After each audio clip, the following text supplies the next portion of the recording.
On passe maintenant au journal de l'économie avec vous, Christophe Dansette, bonjour. Bonjour On va bien Hélène. sûr reparler ce matin de la loi sur le travail en France avec la version revue et corrigée par le gouvernement. Il y a eu des ratés et je les assume, ce sont les mots de Manuel Valls. Le Premier ministre a donc décidé de reculer sur les mesures les plus contestées, en particulier sur le plafonnement des indemnités prud'homales. Satisfaction de la CFDT, mais colère des patrons et des syndicats les plus radicaux. Le point avec Sophie Guignon. C'était un rendez-vous attendu. Dans le détail, le gouvernement a lâché sur de nombreuses mesures. Premier changement, sur les prud'hommes, un point sensible du texte. En cas de licenciement abusif, comme avant, il y aura certains plafonnements des indemnités. Ce barème ne sera plus obligatoire comme dans l'avant-projet, mais indicatif. C'était une condition sine qua non pour obtenir le ralliement de la CFDT. La révision du texte va dans le bon sens pour le syndicat dit réformiste. Un projet de loi qui était déséquilibré, qui n'était pas compris, qui faisait courir des risques aux salariés, devient un projet de loi qui peut potentiellement être porteur de progrès pour les jeunes et porteur de progrès pour les salariés. Autre modification sur le forfait jour dans les PME. Il devra être négocié dans l'entreprise et ne pourra pas être imposé par l'employeur, comme le prévoyait la première version du texte. Ces dispositions déçoivent le patronat. Ce qui nous concerne, c'est ce que nous craignons, c'est bien une réforme à l'envers. Eh bien, une catégorie de personnes dont on n'a pas parlé, c'est les chefs d'entreprise de PME et de très petites entreprises, les TPE. Et pourtant, ce sont eux qui, en France, ont embauché le plus ces 10 dernières années. Autre volet au cœur de la fronde syndicale, le licenciement économique. Les nouveaux critères plus souples sont maintenus, mais le contrôle des licenciements dans les multinationales sera renforcé. Mais pas de quoi satisfaire la CGT, qui appelle au retrait de la loi travail.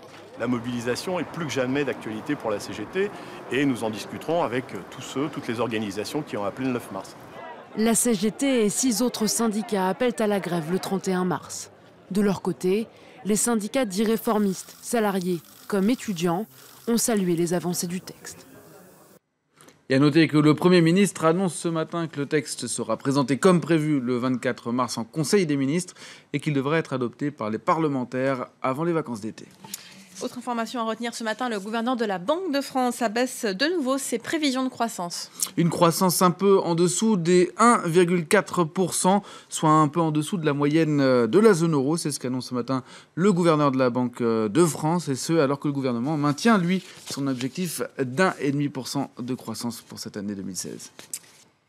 Il est 9h18 ici à Paris, ça fait un peu plus d'un quart d'heure que les marchés européens ont ouvert. Quelle est la tendance ? Ils ont ouvert dans le rouge, les marchés européens. Le DAX, le FTSE et le CAC 40 sont tous en baisse assez nette de 0,6 à 0,8% pour le CAC 40.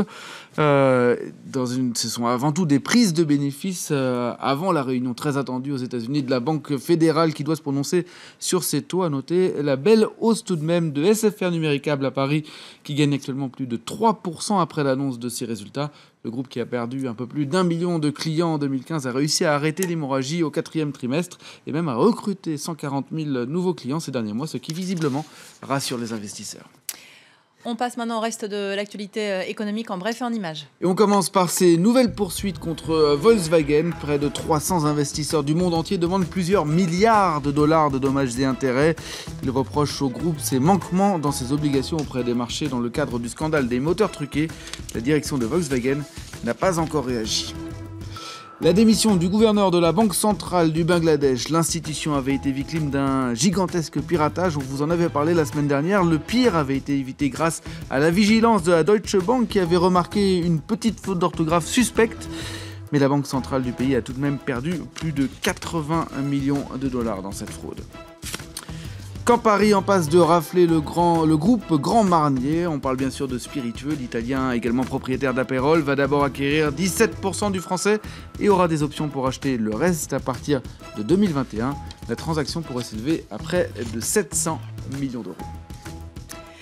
Pour finir, une transaction monstre dans le domaine de la musique. Sony rachète le catalogue des Beatles à la famille Jackson. Oui, il s'agit du fameux catalogue ATV, le numéro 1 mondial de l'édition musicale, jusqu'à présent détenu à part égale par Sony et la famille Jackson.